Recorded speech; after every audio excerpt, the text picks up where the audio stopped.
जंगल में बहुत तेज बारिश हो रही थी। रानू मौसी और टोनी चिड़िया आपस में बातचीत कर रही थी। रानू मौसी, जंगल में 3 दिन से बारिश बहुत तेजी से हो रही है, अब तो बारिश बंद होनी चाहिए। तुम सही कह रही हो टोनी, लगातार बारिश होने की वजह से सभी पक्षियाँ परेशान हो रहे हैं और चिंतित भी हो रहे हैं। ठीक है मौसी, मैं जंगल का चक्कर लगाकर अभी आती हूँ।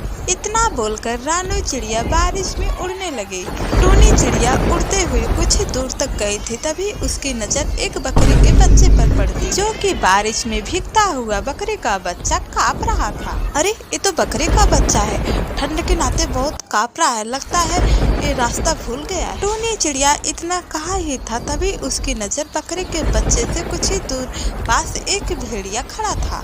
अरे ये भेड़िया तो मेरे जंगल का हो ही नहीं सकता है, ये दूसरे जंगल का लग रहा है। टोनी चिड़िया उड़ते हुए भेड़िए के पास जा पहुंची। कौन हो तुम? मेरे जंगल में क्या कर रहे हो? तुम तो मेरे जंगल के हो ही नहीं सकते हो, क्योंकि मैं अपने सारे जंगल के पशु और पक्षियों को पहचानती हूँ अच्छी तरह से। तुम सही कह रही हो, मैं इस जंगल का नहीं हूँ। मैं इस जंगल से गुजर रहा था, तभी बारिश तेजी से होने लगी। मैं बारिश से बचने के लिए यहाँ पे छुप गया। जब बारिश बंद हो जाएगी तो मैं यहाँ से चला जाऊँगा। ठीक है। इतना बोलकर रानू चिड़िया उस बकरी के बच्चे से जाकर बोलती है, इतनी बारिश में तुम यहाँ क्या कर रहे हो? तुम्हारा नाम क्या है और तुम्हारी माँ कहाँ है?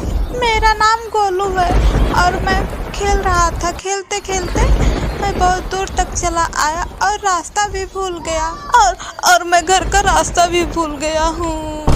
इतना बोलकर गोलू रोने लगता है जोर जोर से। अरे गोलू बेटा, रो मत, मैं तुमको तुम्हारे घर तक छोड़ देती हूँ। मेरी मम्मा मुझे मना कर रही थी बाहर मत जाओ, लेकिन मैंने उनकी बातें नहीं मानी। तुमको अपने मम्मा की बात मानना चाहिए। चलो मेरे साथ, मैं तुमको घर तक छोड़ देती हूँ। टोनी चिड़िया गोलू को लेकर कुछ ही दूर तक पहुँची थी, तभी उसकी माँ गोलू को खोजते हुए वहाँ पर आ जाती है। तुम कहाँ चले गए थे गोलू? तुम्हें पता है ना मैं कितनी परेशान हो रही थी? अपनी माँ को देखते हुए गोलू खुश हो जाता है और बोलता है, आज से मैं हमेशा आपकी बात मानूंगा मम्मा। टोनी चिड़िया गोलू की तरफ देखती है और बोलती है, तुम अपने माँ के पास चले जाओ और जब तक बारिश बंद नहीं होगी तब तक बाहर खेलने मत आना। गोलू अपने माँ के साथ चला गया और टोनी चिड़िया उड़ते हुए रानू मौसी के पास जा पहुंचती है और सारी बातें बताती है। टोनी चिड़िया की सारी बातें सुनकर रानू मौसी गहरी सोच में पड़ जाती है। अरे रानू मौसी, आप इतनी गहरी सोच में क्यों चली गई? कहीं वो भेड़िया मासूम बच्चों को नुकसान तो नहीं पहुंचाया ना? अरे रानू मौसी, तुम तो फालतू की सोचने लगती हो। वो बेचारा भेड़िया खुद डरा और सहमा था, वहीं छुप के खड़ा था। वो क्या नुकसान पहुंचाएगा? बारिश जैसे बंद हो जाएगी वो भेड़िया खुद यहाँ से चला जाएगा। अगले दिन बारिश बंद हो गई थी। रानू चिड़िया बैठकर धूप का आनंद ले रही थी, तभी वहाँ पर टोनी चिड़िया आती है और रानू चिड़िया से बोलती है, अरे तुम यहाँ बैठी हो? वो बकरी खूब फुट फुट कर रो रही है। मुझे नहीं पता है, अपने बच्चों के लिए खूब ज्यादा रो रही है और वो बोल रही थी उसका बच्चा कल रात से ही गायब है और मिल नहीं रहा है। चलो चलो मैं देखती हूँ। रानू चिड़िया टोनी चिड़िया के साथ चली जाती है। उसने देखा वो बकरी गोलू की माँ थी। क्या हुआ? तुम क्यों रो रही हो? कल मैं अपने बच्चे को अपने घर पे लेके गई थी और सुबह मेरी आँख खुली तो देखी मेरा बच्चा नहीं था। मैंने पूरा जंगल छान मारा, लेकिन मेरा बच्चा कहीं नहीं मिला। तुम घबराओ मत, मैं अभी उसे तलाश करती हूँ। टोनी चिड़िया गोलू को खोजने निकल गई, तभी उसकी नजर एक पेड़ के नीचे जाती है, जहाँ भेड़िया आराम से पेड़ के नीचे बैठा हुआ था। टोनी चिड़िया उस भेड़िए से जाकर बोलती है, क्या तुमने कोई बकरी का बच्चा देखा है? वही बकरी का बच्चा जो कल बारिश में भीग रहा था। मैंने किसी बकरी के बच्चे को नहीं देखा। वैसे तो तुम बोल रहे थे कि बारिश खत्म होने के बाद मैं चला जाऊंगा और अभी तक नहीं गए। हाँ चला जाऊंगा। ऐसे तुम बोल रही हो जैसे इस जंगल के राजा हो, तुम्हारा ही इस जंगल में अधिकार चलता है। अरे जब मेरी मर्जी होगी तो मैं यहाँ से चला जाऊंगा। टोनी चिड़िया मन ही मन बोलती है, मुझे तो इस भेड़िए पे ही शक हो रहा है। इसकी शिकायत मुझे जंगल के राजा से करनी होगी। टोनी चिड़िया जंगल के राजा के शेर के पास चली गई और सारी घटना बताती है। मुझे उस भेड़िए पे शक हो रहा है। तभी शेर क्रोधित होकर रानी चिड़िया से बोलता है, इसका मतलब भेड़िया सही बोल रहा था, तुम हमेशा जंगल के प्राणियों के खिलाफ मेरे कान भरती हो। ऐसा नहीं है, ये आपको क्या हो गया महाराज?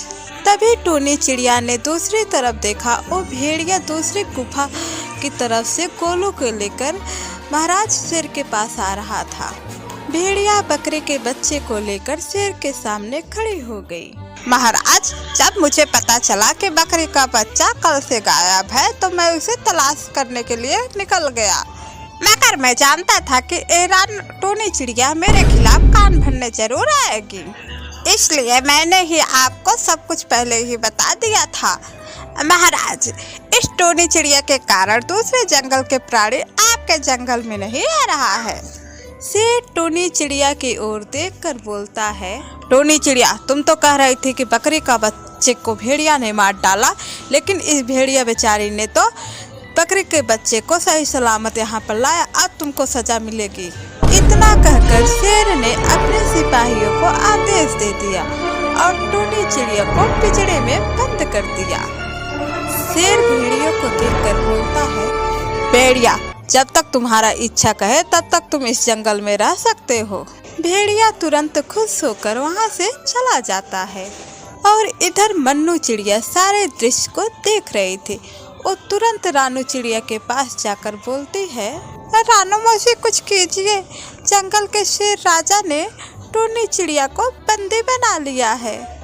रानू मौसी गहरी सोच में डूबते हुए बोली, बेटा, जब टूनी चिड़िया ने मुझे बताया था कि वो भेड़िया पेड़ के नीचे खड़ा होकर उस बकरी के बच्चे को देख रहा था, तभी मुझे कुछ न कुछ गड़बड़ लग रही थी। जो कुछ भी हो रानू मौसी, कुछ भी करके आप टूनी चिड़िया को उस पिंजरे में से निकाल लीजिए।